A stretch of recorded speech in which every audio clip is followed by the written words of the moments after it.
Oh, Jesus Christ, I thought you were... Landlord. Ew. Ew, get away. Ugh, yuck. Ugh, oh my gosh. Ugh. Ugh, gross, and no way. Hey, sorry about that, guys.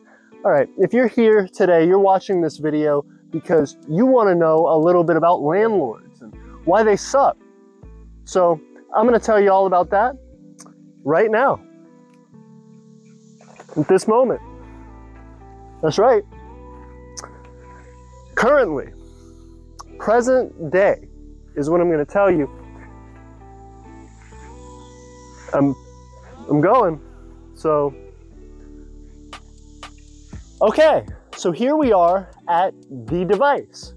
Don't ask about it. So landlords are people who, whether they have a small quarter-acre, 250 square foot property or something, or people who have 100,000 acres, are trying to take that property and rent it out to people for as high a value as possible and for as short a term as possible so they can make as much back on their investment as they can. Now, the problem with this is leveraging something that is a human right for people. Being able to live somewhere, have appropriate space for yourself, and survive in an area is a fundamental need of every single person on this planet. And those people doing that are trying to suck away as many resources and pile it for themselves as possible based on the concept that you have to have that as a necessity. So those people suck. Now I'm in a wide shot and it looks like I have something important to gesture to. But in reality, what we're talking about here is the concept that each and every year, those land prices continue to rise because of the fact that people try to add this surplus valuation as the market gets squeezed tighter and tighter by people like you who want to have pieces of land for their family, for their extended family, for friends, for communities to try and develop and be established. But that's not really a concern to a landlord. The only issue is how much money they can get back from it. So every amount of value that you can squeeze from that land, they'll squeeze out of your pocket. And this landlording stuff can come in many different shapes and sizes, from landlords who control the property that farmers use in order to make their money, or in a small case, an individual single-family home that's being rented out to maximize on the profit that can be made out of a family's right to live somewhere. Now, the situation sounds like it sucks by definition, but when you start to think practically about areas growing larger in population and becoming more urban, they have to increase in density, which means that the landlord profits immensely because all they have to do to make more and more money is to jam more and more people into the same small space. And you know what? That small space that they're offering gets more and more expensive every single year by design. And so you may think, hey, that's a lot of additional resources that are produced in society going toward a very small group of people who own and control these properties. What on earth are they using all those resources for?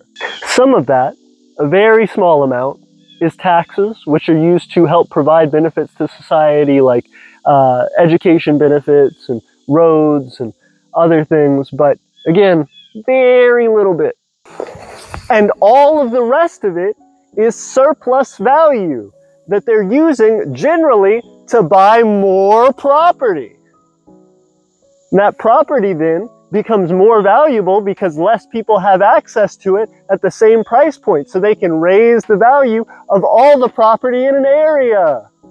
And so lately, a ton of people have been thinking, hey, what if we all got together, started buying property as a group because none of us can buy it individually and afford it, and we started to, say, raise things on the land and rent out properties as Airbnbs so that we could make money without having to work. Well, that's a good idea, but guess what those people are doing? Those people are becoming landlords! Which is better than having some large corporation be your landlord, but it contributes to the exact same issue years down the line. Because making new landlords cannot solve the problem. The fact is, this is an issue based on human rights and based on necessity in all of our societies. And the only way to fix it is not to keep piling more shit up. If we all want to bring things into a more natural and sustainable way of being, the only answer is to regulate.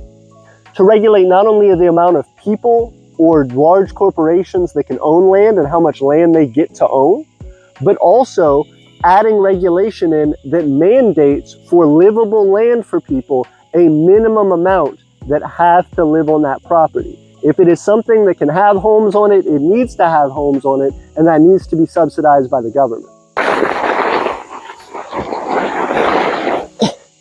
And finally, putting in regulation that requires rent be at a minimum, such that people who are trying to work and make a living for themselves in this society are guaranteed a place to live in this society.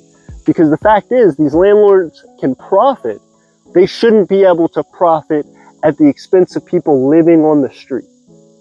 So if we can do that, we can make these changes, we can start to see the societies that we hope for. If not, we're going to end up in a lot worse situation where there's so little land available that nobody except somebody who has millions and millions and millions of dollars will be able to purchase any amount of property. And nobody in their right mind would ever sell their property because it's so incredibly valuable at pulling and extracting resources out of every single person in this society. And for the record, there is nothing wrong inherently with owning property. I mean, look at this beautiful piece of property here. Could I afford this piece of property? No, never. But if I were to, it would be very important, if I didn't want to be an evil person, or at least a very, very greedy person, that I shouldn't seek to profit off of the fact that people need a place to live. I shouldn't be renting things to people like Airbnbs. I shouldn't be trying to rent apartments. I should be trying to build a community with the resources that I have.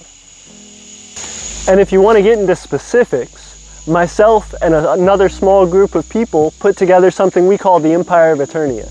It's something people online refer to as a micronation, and what we're trying to do is to establish a community on our own 3.3-acre piece of property that we were able to buy together.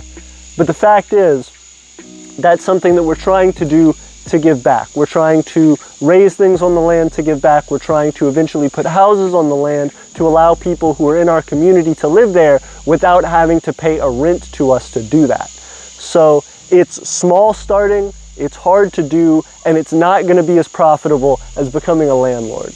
But I tell you what, at the end of the day, we're going to make something that can last for people's lifetimes.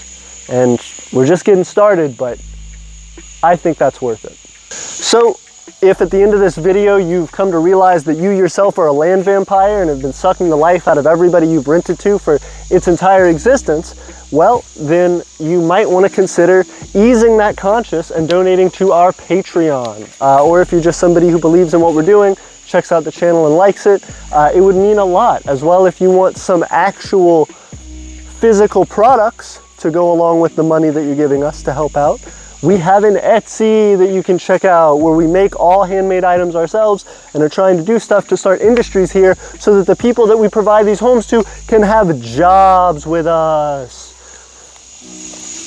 to provide for their external needs. So if you would like that, definitely check us out. We appreciate you, and I'll see you all next time. Aeternia forever.